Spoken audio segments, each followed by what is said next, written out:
Hello friends, welcome to my channel kitchen express. હું છું doctor ચેતન. તો વિન્ટર સ્પેશિયલ સિરીઝમાં આજે આપણે બનાવીશું એક ડેઝર્ટ મગની દાળનો હલવો કે જે ઘરે બનાવવામાં ખાસ શેકવામાં ધ્યાન રાખવાનું હોય છે. તો બહાર જેવો જ એકદમ દાણાદાર અને સરસ બને છે. તો એના માટે આ વિડીયોને એન્ડ સુધી જોજો. અને જો આ રેસીપી તમને પસંદ આવે તો આ વિડીયોને લાઇક અને શેર કરજો અને મારી ચેનલને સબસ્ક્રાઈબ કરજો. તો ચાલો શરૂઆત કરીએ. તો મૂંગ દાળ હલવો બનાવવા માટે 1 કપ મગની દાળ લેવાની છે, 1 કપ ખાંડ, 1 કપ ઘી અને 1 કપ દૂધ લેવાનું છે. ફ્લેવર માટે ઇલાયચી પાવડર અને ચોપ કરેલા ડ્રાયફ્રૂટ લીધા છે. હવે સૌથી પહેલાં આપણે મગની દાળને સરખી રીતે ધોઈ અને એને પલાળી દેવાની છે. તો સૌથી પહેલાં મગની દાળને પાણીથી સરખી રીતે ધોઈ અને 4 થી 5 કલાક માટે પલાળી દેવાની છે. તો આ દાળને મેં 4 થી 5 કલાક પલાળીને રાખેલી હતી, જેથી એ થોડી સોફ્ટ થઈ જાય. હવે આને મિક્સચરમાં ગ્રાઇન્ડ કરી લેવાની છે. તો મિક્સચરમાં ગ્રાઇન્ડ કરતાં પહેલાં આ બધું પાણી કાઢી લેવાનું છે અને દાળને બને ત્યાં સુધી પાણી વગર જ ગ્રાઇન્ડ કરીશું. તો આ રીતે મગની દાળને મિક્સચરમાં ગ્રાઇન્ડ કરી લીધી છે. હવે આને ઘીમાં સાતળી લેવાની છે. તો દાળને શેકવા માટે આ રીતે એક જાડા તળિયાવાળી કઢાઈમાં 1 કપ ઘી લઈ ઘીને ગરમ થવા દઈશું. ઘી ગરમ થઈ જાય પછી આ દાળને ઘીમાં એડ કરી દઈશું.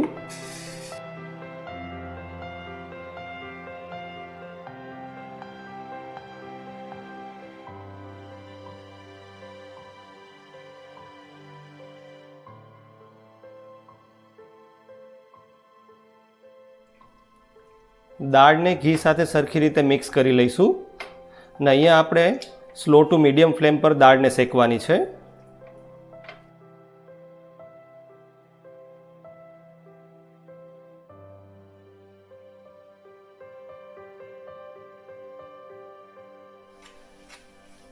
દાળ સરખી રીતે મિક્સ થઈ જશે એટલે બધું ઘી એબ્ઝોર્બ થઈ જાય છે. હવે આમાં વધારે ઘી એડ નથી કરવાનું. આ રીતે દાળને સ્લો ટુ મીડિયમ ફ્લેમ પર શેકતા રહીશું.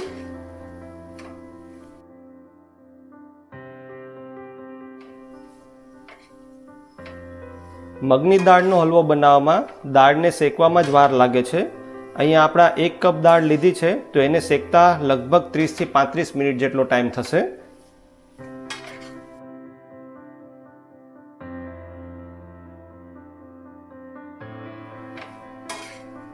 દાળનો કલર લાઇટ ગોલ્ડન બ્રાઉન થાય અને આનું બધું પાણી બળી અને દાળ એકદમ છૂટી થઈ જાય ત્યાં સુધી એને શેકવાની છે.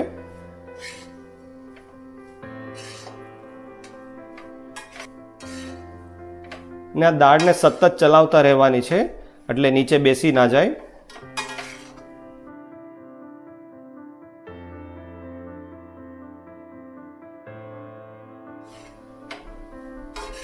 લગભગ 10 મિનિટ શેક્યા પછી તમે જોઈ શકો છો કે આ દાળ થોડી છૂટી થઈ છે.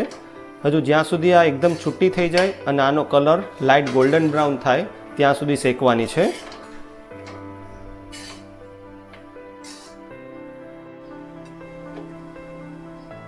લગભગ 20 મિનિટ સુધી શેક્યા પછી આ દાળ થોડી છૂટી થઈ ગઈ છે અને એનો કલર પણ થોડો ચેન્જ થયો છે. હજુ આને 10 થી 15 મિનિટ સુધી શેકીશું. તો આ મગની દાળ શેકાઈ ગઈ છે. તમે જોઈ શકો છો કે આ એકદમ સરસ છૂટી થઈ ગઈ છે અને એમાંથી શેકાવાની સરસ સ્મેલ પણ આવે છે અને એનો કલર પણ લાઇટ ગોલ્ડન બ્રાઉન થઈ ગયો છે. મને લગભગ 35 થી 40 મિનિટ જેટલો ટાઈમ થયો છે આને શેકવા માટે. અને આ દાળને મેં સ્લો ટુ મીડિયમ ફ્લેમ પર શેકેલી છે. તો આ દાળ શેકાઈ જાય પછી એમાં 1 કપ નવશેકું દૂધ ઉમેરવાનું છે. આમાં મેં 7 થી 8 કેસરના તાંતણા નાખીને રાખેલા છે.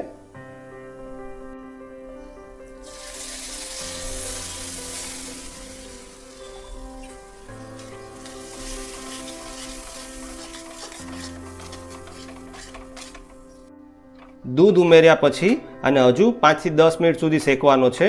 બધું દૂધ બળી જાય અને દાળ કોરી થઈ જાય ત્યાં સુધી આને શેકીશું. અહીંયા જો તમારે દૂધના બદલે માવાનો ઉપયોગ કરવો હોય તો ખાંડ નાખ્યા પછી માવાને લાસ્ટમાં એડ કરવાનો હોય છે.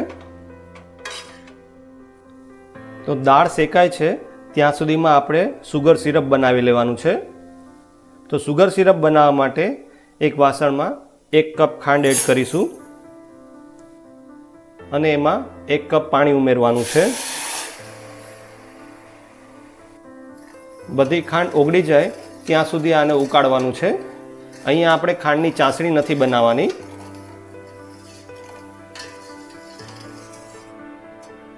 તો આ સુગર સિરપ તૈયાર થઈ ગયું છે. સ્ટવ બંધ કરી સુગર સિરપને સાઈડ પર મૂકી દઈશું. દૂધ ઉમેર્યા બાદ 10 થી 12 મિનિટ સુધી શેક્યા પછી આ દાળ એકદમ કોરી થઈ ગઈ છે. હવે આ ટાઈમ પર આમાં ઇલાયચી પાવડર અને ચોપ કરેલા મિક્સ ડ્રાયફ્રૂટ ઉમેરી દઈશું. તો ફ્લેવર માટે આ 1 ટીસ્પૂન ઇલાયચી પાવડર અને ચોપ કરીને રાખેલા આ મિક્સ ડ્રાયફ્રૂટ ઉમેરી એને સરખી રીતે મિક્સ કરી લઈશું.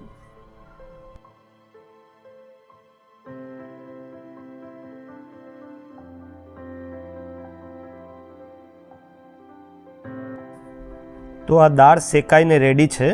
હવે આમાં આપણે તૈયાર કરીને રાખેલું આ સુગર સિરપ એડ કરી એને દાળ સાથે સરખી રીતે મિક્સ કરી લઈશું.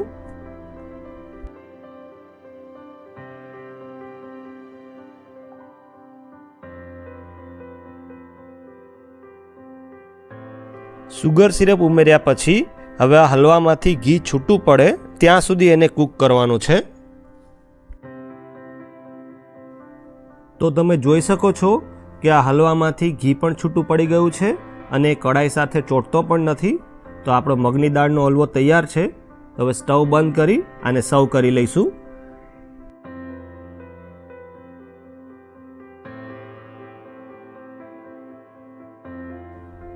તો તૈયાર છે બધાને ભાવતું એવું વિન્ટર સ્પેશિયલ ડેઝર્ટ મગની દાળનો હલવો, જે એકદમ દાણાદાર બન્યો છે. તો તમે ઘરે જરૂર બનાવજો. અને જો આ રેસીપી પસંદ આવે તો આવા નવા વિડીયોઝ જોવા માટે મારી ચેનલને સબસ્ક્રાઈબ કરવાનું ભૂલતા નહીં. Thank you.